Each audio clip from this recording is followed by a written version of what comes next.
Today we are going to continue what we had started the last week about putting the first things first, or to manage the tasks that are storming in our mind. We have tasks storming in our mind because we have a million tasks to do. Some we think that it's very important, it's having a very high priority. Some other tasks we say that we may defer it, but it's important and it may cause problems and so on. So we have a lot of rambling thoughts in our mind. So we had started the last week to demystify this rambling thoughts, because you need to offload these heavy loads of ideas and you don't know what to do exactly, and so you need to offload all this from your mind and to do it in the correct order while you are sure and satisfied that you are doing them correctly. So, and we will remove one myth that we have in our mind, which is a big one, not a small one. So we said that there are 5 steps we need to follow to put things first, or to arrange the rumbling thoughts in our mind, or the heavy load of the thoughts in our mind. The first thing that was to write the things down, and then the next one was to ask ourselves a question: why we have this idea in our mind, or why we think that we need to do this task or this job. Of course, it can be some inspiration. So if you are good in alignment with your soul, you will receive a lot of inspiration. Some inspirations do not have justified 1, 2, 3 reasons why you need to do it, but once you have this gut feeling that you need to do this inspired task, then you should do it. You should put it in your priority list, and you should follow your gut. But unless you are well established this practice, we will make a separate video how to catch your gut in this, or how to get your inspiration or intensive in this. But now we are speaking about the mind way, or the logical steps, the procedures 1, 2, 3, 4, 5 to the thing. So we are speaking about 1 and 2, and we said that mainly the tasks in our mind are some tasks that we ought to do, and some tasks that we need to do, and then the flowery part, which is what we want to do, or the inspiring part, or the encouraging part, that we want to do something, so we want to do it. But however you title them, ought to, need to, or want to do, these do not entitle them to put them on the top of the list. You should have another criteria to put things on top of them. So we had written all our tasks, and we had answered the question, decided why I need to do this task. Sometimes some of the tasks drop completely down when you just ask why you need to do this task. You don't know to do it. So yeah, just drop this task and don't do it.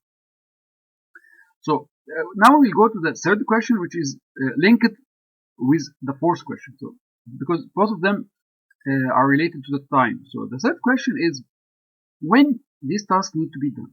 So when this task needs to be done, that's when is the end line? When is the deadline? When I should deliver this product, this output, a report, a modification in the report, a maintenance activity should be done, and so on. And it is linked with the fourth question that you need to answer.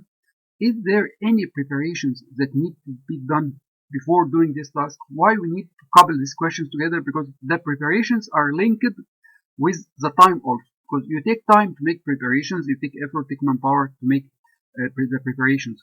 And you should arrive with the preparation in the time that you will do the task. It's not just simply, I will open the door at 10 o'clock. So, okay, where's the key? For example, I'll switch on the lights. You have electricity, something like that. So, to think about the time factor, maybe you have a board meeting or have a meeting with your boss after 1 hour, and there is a modification that needs to be done on the in a report. That's a priority.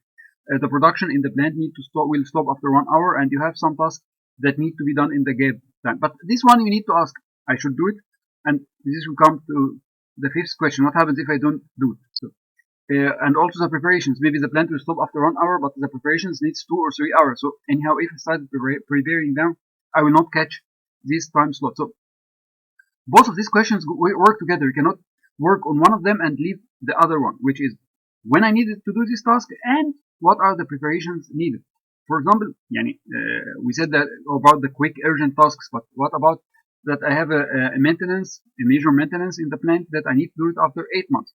That's very good. So I have a lot of time, so I will not start now. But what if some of the parts that will be in this maintenance, their delivery will take about 10 months? Then you are too much delayed. You are 2 months behind the schedule, and you need to push the suppliers and maybe pay extra fees and so on. So let's put the preparation or the ordering these items that are needed after 8 months or top priority. Also, it's good when we take some live examples. Suppose that you are going on a vacation after 6 months. So you will start booking after 4 or 5 months. Before the vacation was 1 month, most probably you will not find probable tickets or hotel vacations or hotel spots and so on. So it's not logical. So you need to drop your vacation or to postpone it, or you need to compromise it or something like that. So the fifth step is what if. Okay, so as we said that the third and fourth steps are related to the time. So what time is needed for the preparation and when this task is needed. The fifth step is very crucial, which is what if. So the what if I didn't do this task? You need to ask yourself this question. What if I didn't modify the report? What will happen? There's maybe a big problem. What if I didn't generate the report from the beginning? So I go to the meeting and the people need to look at my report or the results of the business or the results of the maintenance and so on. Then I don't have figures or numbers or something to present or something to say or something like that.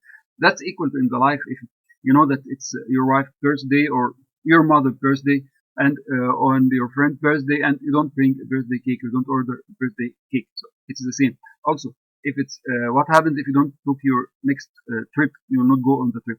It's something like so. You need to answer the what if.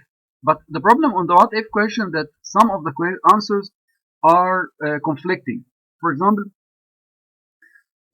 someone from the board asked or raised a question that we need to switch totally to solar power. Now, you know that switching totally to solar power is impossible, or even you don't have spaces to put solar panels, and you have a lot of. But the problem that is coming from the board, and the board had accepted the task, or and they delegated or they send you a request or to send to the department a request that to start converting to solar energy. Okay, these tasks need some intelligence in answering because instead of being an urgent or a top priority task because it was requested by a high priority person or requested by the board or something like that, and instead of going to a conflict and answering this cannot be done and so on, first step that you put it on study and you put it on budget planning and something like that, and you start to submit reports about the study and the budget planning and so on, and let the results speak.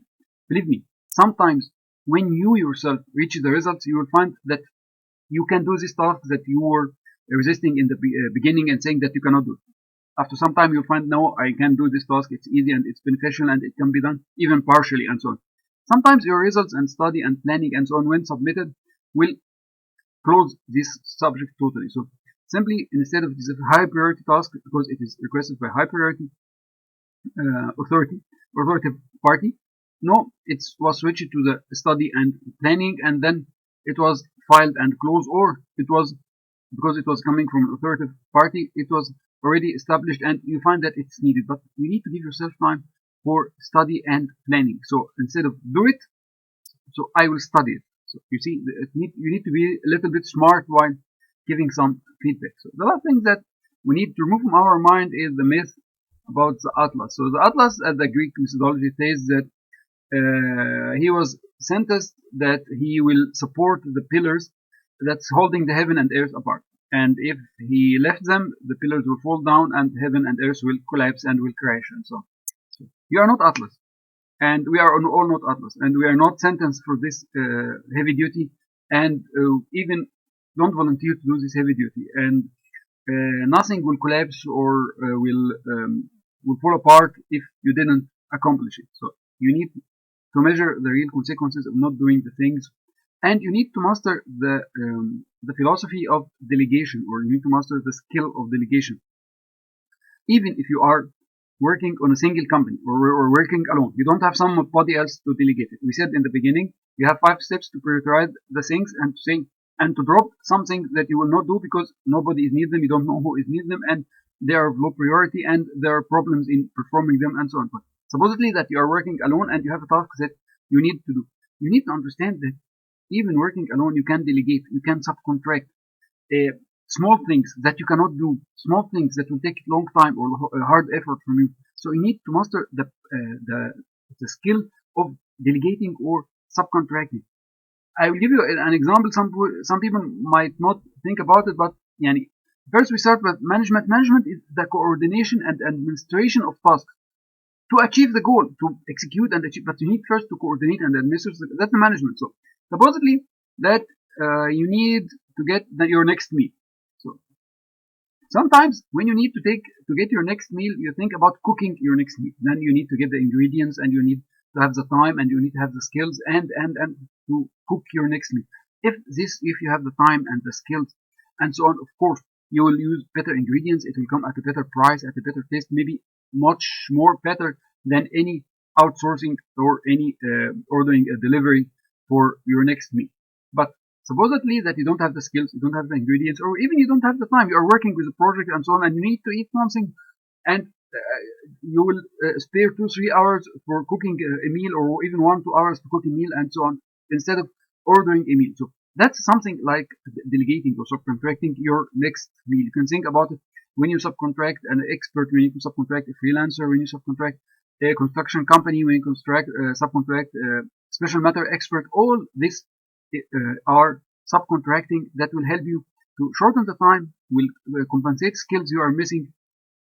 But first, you need to do your homework. Your homework is to understand what is actually needed in the task, so you can specify what you need from your subcontractor, what you need your next meal, what you need as technical skill to close the gaps you have in the plant, and so on. So you need to do the homework to understand what actually you need to subcontract or to do it. And even when you delegate, you need to do the homework so you understand what the output of this task or what the outcome of this task should come, so you can delegate properly. Okay, so as a summary, we said there are 5 steps. First steps, you will write all the tasks, then you start writing. First step, you will write all your tasks, then you will start writing beside each of them why I have to do this task, when it is needed, what are the preparations needed, and what if I didn't do it, what are the consequences.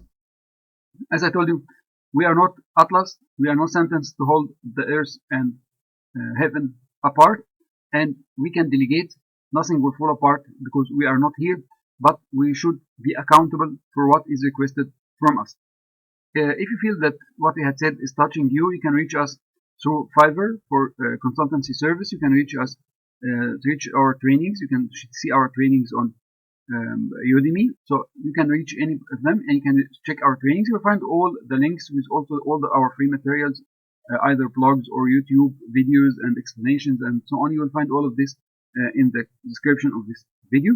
Join the channel, share the information, spread the knowledge. See you in coming videos with more insights from life, maintenance, and management.